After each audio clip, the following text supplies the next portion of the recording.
Welcome back to the update. I'm Tiffany. I'm Daniel. And I'm Jai. We're covering current world events, talking about the G7, this day in history, and so much more. The update is coming up next.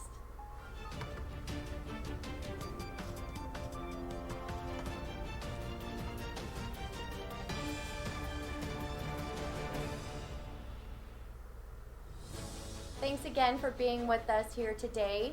Let's start off the show the only way we can. It's the Haps with the Maps.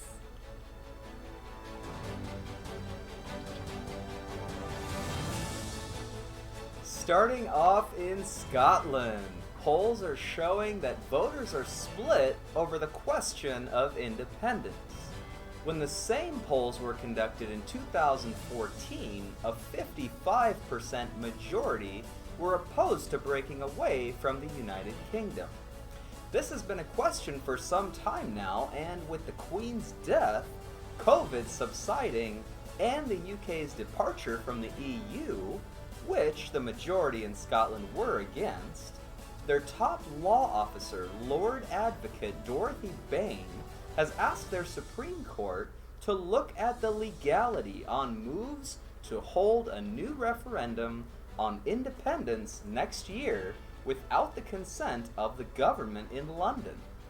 Now, Bain's National Party, the SNP, ran in the 2021 Scottish parliamentary elections, promising to hold a legally valid referendum after the COVID-19 crisis died down. Well, that time is now. However, the UK government, which is required to grant approval under the Scotland Act of 1998, has not given them permission.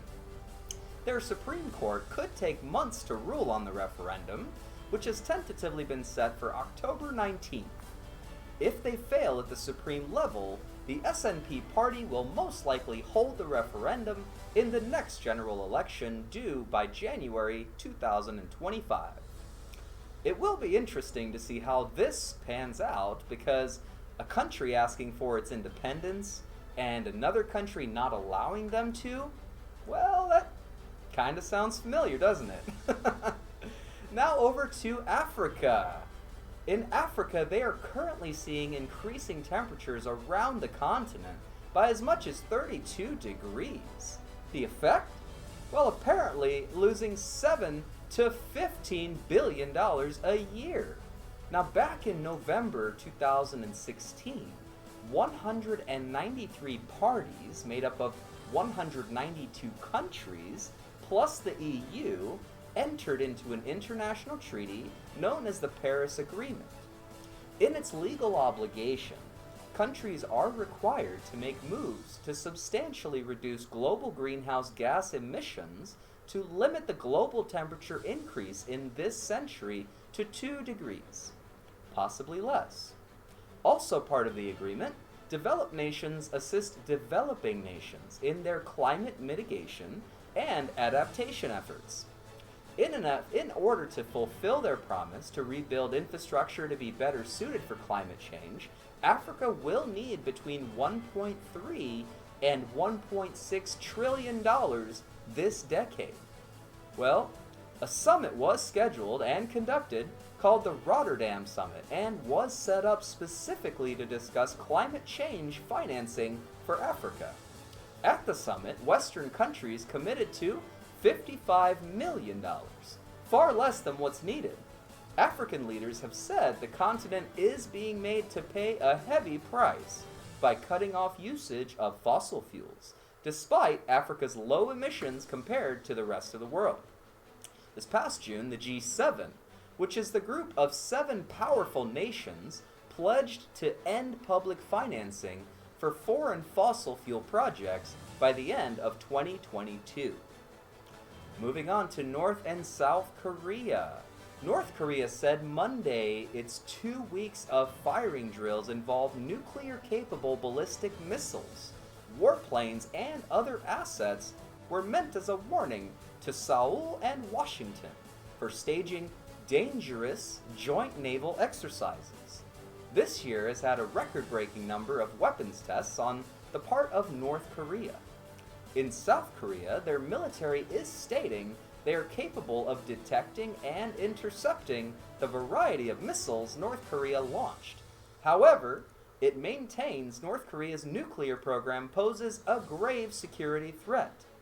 North Korea even fired a ballistic missile over Japan early Tuesday morning, the first time since 2017, and in response, South Korea and the United States conducted a joint strike package flight and precision bombing drill.